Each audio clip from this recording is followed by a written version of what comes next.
બાળકો મજામાં? તો આજે આપણે આ બોર્ડ ઉપર જે ફિગર દેખાય છે એના વિશે થોડું સમજીશું, બરાબર? તો સૌથી પહેલા વાત કરીએ છીએ તાપમાન. તાપમાન મેઝર કરવા એટલે કે માપવા ધ્યાનમાં રાખવાની એક બાબત છે કે વાત છે. તો એ તમને ફિગર આઉટ અહીંયા કરીને આપી છે. હવે આ શું છે?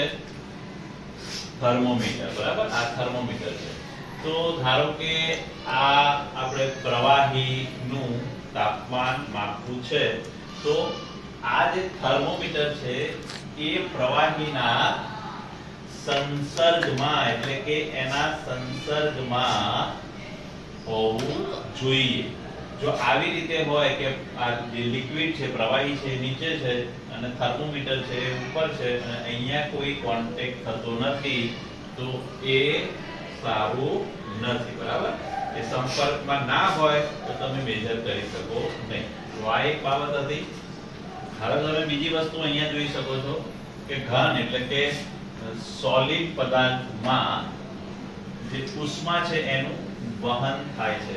તો અહીંયા જો એક આ લોખંડ, લાકડું નથી, લોખંડનો એક સળિયો છે. એમાં અહીંયા આવી રીતે ધીમે ધીમે બધી જે મીણ લઈ અને ટાંકણીઓ આવી રીતે ચોંટાડેલી હોય છે અને અહીંયાથી એને છેડેથી ગરમ કરે છે. હવે ગરમ કરે એટલે શું થાય કે આ જે સળિયાની અંદર આ જે ભાગ છે એક જે અણુ હોય એ ગરમ થાય. એની પછી એ ગરમી એના બાજુના કણને આપે, બરાબર? એટલે ધીમે ધીમે આ સળિયો ગરમ થતો જાય અને ઉષ્માનું વહન આ બાજુ આ રીતે આવતું જાય, બરાબર? ગરમથી ઠંડા તરફ ઉષ્માનું વહન થાય. જે ગરમ ભાગ હોય એનાથી ઠંડા તરફ ઉષ્મા આવતી જાય. તો જેવી અહીંયા તો શું છે કે ઉષ્માનું વહન ધીમે ધીમે ગરમથી ઠંડા તરફ થાય છે. તો અહીંયા જ્યારે ઉષ્મા આવશે તો આ મીણ જો ઓગળશે તો આ ટાંકણી નીચે પડશે. એમ એક પછી એક આ ટાંકણીઓ નીચે પડતી જશે. કેમ? કારણ કે ઉષ્મા આ તરફ વહન કરે છે. એટલે સોલિડ પદાર્થમાં ઉષ્મા વહનથી પદાર્થ ગરમ થાય છે. હવે આ છે ઉષ્માનયન. ઉષ્માનયન એટલે લિક્વિડમાં, બરાબર? તો કોઈ પણ પ્રવાહીને ગરમ કરો તો આ જે પેલા જે અણુઓ છે એ વજનમાં વધારે હોય, પણ હવે શું થાય છે? ગરમ થશે.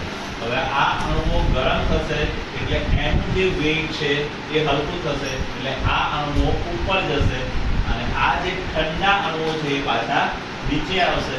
હવે આ અણુઓ નીચે આવશે, એ પાછા ગરમ થશે એટલે એ ફરી પાછા ઉપર જશે અને આ અણુઓ જે ઉપર ગયેલા છે એ નીચે આવશે. એટલે આમાં ઉપર નીચે આવી રીતે થઈ અને ઉષ્મા નયનથી પ્રવાહી ગરમ થાય છે.